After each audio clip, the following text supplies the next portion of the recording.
మనతో పాటు డ్రైవర్లు ఎందుకు పిలిచినట్టు? I don't know why.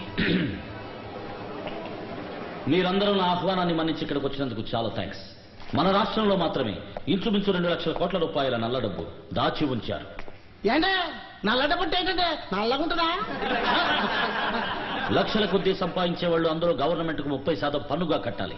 పన్ను కట్టకుండా ఎగ్గొట్టడానికి వచ్చే సంపాదన దాచేస్తే దాన్నే నల్ల డబ్బు అంటారు. మీలాంటి ఆడిటర్లకి, అకౌంటెంట్లకి, డ్రైవర్లుగా పనిచేసే వాళ్ళకి యజమానులు నల్ల డబ్బు ఎక్కడెక్కడ దాచిపెట్టేది బాగా తెలుస్తుంది. న్యాయంగా అది ప్రజలకు ఉపయోగపడే పనులకు ఉపయోగించాల్సిన డబ్బు. అందుకని ఎవరెవరు ఎక్కడెక్కడ ఎంతెంత నల్ల డబ్బును దాచిపెట్టారనే వివరాల్ని దయచేసి చెప్పండి. శబాష్, పట్టేమని చెప్తున్నారా? కాదు, దేశాన్ని కాపాడమని చెప్తున్నాను. ఎట్టాగో చెప్పండి. డబ్బుని సవ్యంగా ప్రజలకు ఖర్చు చేయబోతున్నాను. మీకు మేమెందుకు చెప్పాలి? మీరేమైనా ఇన్కమ్ ట్యాక్స్ ఆఫీసరా, కమిషనరా, లేక సీఎమా? నానా, నేను పిఎం, పోస్ట్ మ్యాన్. ప్రజల డబ్బుని ప్రజల దగ్గరికి తీసుకుపోయే ఓ సాధారణమైన పోస్ట్ మ్యాన్. మీరు చేసేది చట్టవిరుద్ధం అండి. నల్ల డబ్బుని దాచడం, దాచే వాళ్ళకి సహకరించడం కూడా చట్టవిరుద్ధమే. ఏంటే మా దగ్గర దొంగతనం చేయాలో దోచుకోలే, ఆయన సంపాదించిన డబ్బు ఆయన దాచుకున్నారా? ఇంకో తప్పైందా? ప్రతి ఒక్కరూ ఇలాగే అనుకుంటూ పన్ను కట్టకపోవడం వల్లే ప్రభుత్వానికి నిధులు చాలక ధరలు పెంచాల్సి వస్తుంది. ఇవాళ వాళ్ళు దాచిపెట్టే ఒక్కొక్క రూపాయి పెట్రోల్, కరెంటు బిల్, బట్టలు, మందులంటూ ధరలు పెరిగి రేపది నీ నెత్తి మీదే వచ్చి పడుతుందయ్యా. మీ అయ్యగారు లాంటి వాళ్ళు పన్ను కట్టకపోవటం మీలాంటి వాళ్ళకు చేసే ద్రోహం. అయ్యా, నాకు ఇప్పుడు అర్థమైందయ్యా, అర్థమైంది. తప్ప తప్ప తప్ప. అయ్యా, మీకు ఏ వివరాలు కావాలో అడగండి, నేను చెప్తాను. We can't be dishonest to our profession. నాకు ఇది న్యాయం అనిపించటంలే. ఎవరెవరికి ఇది న్యాయం అనిపిస్తుందో వాళ్ళందరూ ఇక్కడికి వచ్చి వివరాలు చెప్పొచ్చు. కాదనుకున్న వాళ్ళు ఆ ఆఫీస్ రూమ్ లోకి వెళ్ళి వెయిట్ చేయండి. రాయవల్ల ఏదో దేశాన్ని ఉద్ధరించడానికి పుట్టిన వాళ్ళ మాట్లాడుతున్నాడు. అంత మనం చెప్పాలట. ఈయన బట్వాడా చేసి మంచి పేరు తెచ్చుకుంటాడు. ఆఫీసు రూమ్ ఎంటీగా ఉందే.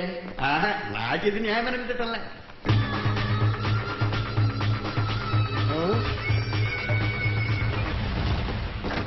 మీ ఉద్దేశం ఏమిటి?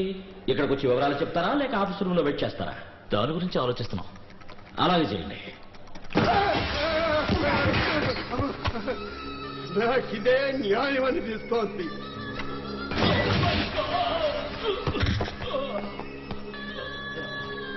ఐ వాజ్ థింకింగ్, ఆలోచన చూస్తే నేషనల్ ఇంట్రెస్ట్ అని మీరు అండోలో తప్పు లేదనిపిస్తోంది. అది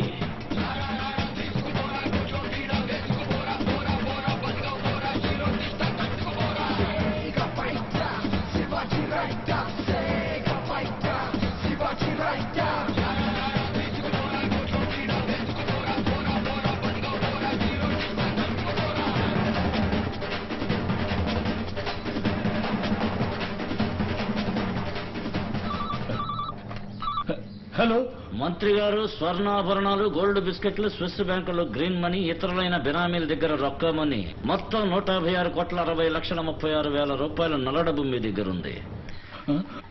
అందులో సగం నాకు, మిగిలింది మీకు. లేదంటే మొత్తం ఇన్కమ్ ట్యాక్స్ కి.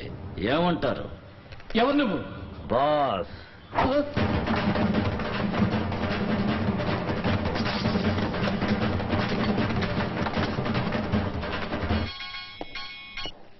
कौन है? బాసురా లుచ్చా.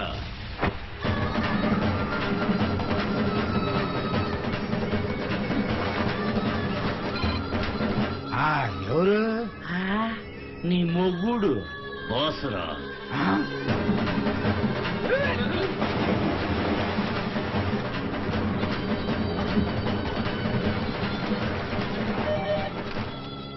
అష్టైశ్వర్య ప్రాప్తిరస్తు.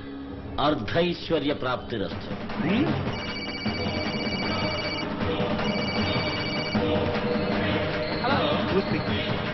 బాస్.